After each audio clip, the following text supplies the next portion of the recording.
What's going on, everybody? Mortem here, this time bringing you a video about whether or not you should play Pathfinder Kingmaker, and a bit more specifically, before you play Wrath of the Righteous, the sequel or the next game. Sequel's not exactly accurate, but this is a question I will receive pretty regularly, and with the console release of Wrath of the Righteous coming up next month, September 29th, I believe, I've been updating a little bit of my Pathfinder content, and I wanted to answer this question as I still get the question quite a bit. That said, I have actually reviewed Pathfinder Kingmaker after 100% actually, which was a giant pain. But that is from all the way back when I had like sub 10,000 subscribers, so it's been quite some time. And I made a story series for Kingmaker right after that as well that covers the entire story. So if you decide you don't want to actually play through Kingmaker, but you're still curious about it, you can just go watch that story series. But do be advised those videos are a little old, which is why I'm making this video. So to keep it short and sweet for the people who just kind of want a yes or no answer here, let's start with, do you need to play Kingmaker before Wrath of the Righteous? And simply put, no. These two games are separate stories. They of course share the Pathfinder universe. However, both of them are based off of Pathfinder adventure paths. These are collections of TTRPG releases. In the case of Pathfinder, this is done through like basically monthly magazines, and every so often they complete an entire adventure arc, which becomes an adventure path, and then collectively that path is called something. So Kingmaker is one, and Wrath of the Righteous is another. These adventures tend to be very standalone, which means there's really no need to play Kingmaker for the story at least, before you play Wrath of the Righteous, as they are largely disconnected from each other. In fact, you can play Wrath of the Righteous, and the only real connections to Kingmaker that you're going to see are a couple of returning characters. Only one's really a major returning character, and that is the storyteller, but even he really is just a plot device, so I wouldn't really concern yourself with his whole story, honestly. Especially since you don't learn much about the guy in Kingmaker anyway. But with that out of the way, let's talk about whether or not you should play Pathfinder Kingmaker. This one is a bit harder to answer, but for most people, I would also say no here. And that is because Kingmaker is a touchy game. I actually enjoy it, but it's a bit of a love-hate relationship. Kingmaker is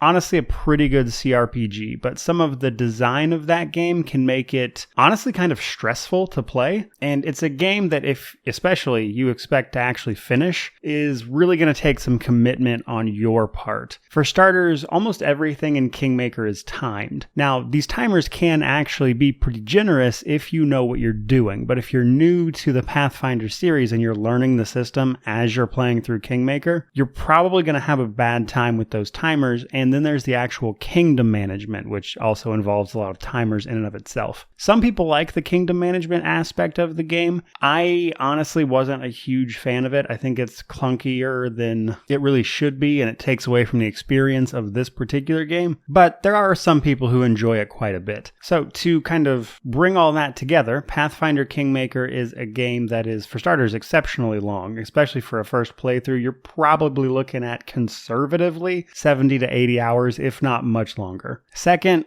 a ton of stuff is timed, and thirdly, it uses a very complicated system, which is Pathfinder 1E, and like myself, there are plenty of people who enjoy that system. However, it's not an easy system to learn, which is really one of its biggest downsides. And then you add on top of that the clunky kingdom management. And altogether, that makes a game that is hard to recommend to new people. Now, Wrath of the Righteous actually improved on almost all of this a great deal. The system's still pretty hard to learn if you're new, but Wrath of the Righteous is better at that part than Kingmaker is as well, because the timers in Wrath of the Righteous are soft timers. For starters, you're very well aware of what quest will time out when because your journal tells you. And B, the couple of timers that are in the game are sort of soft timers, and they change a little bit of like the act they're in, and that's it. But it's not really a big deal. And in some cases, it's actually beneficial to actually not make that timer. For instance, there's a timer in Act 1 where your base gets attacked after I think it's 3 in-game days. However, you can advance the storyline before those days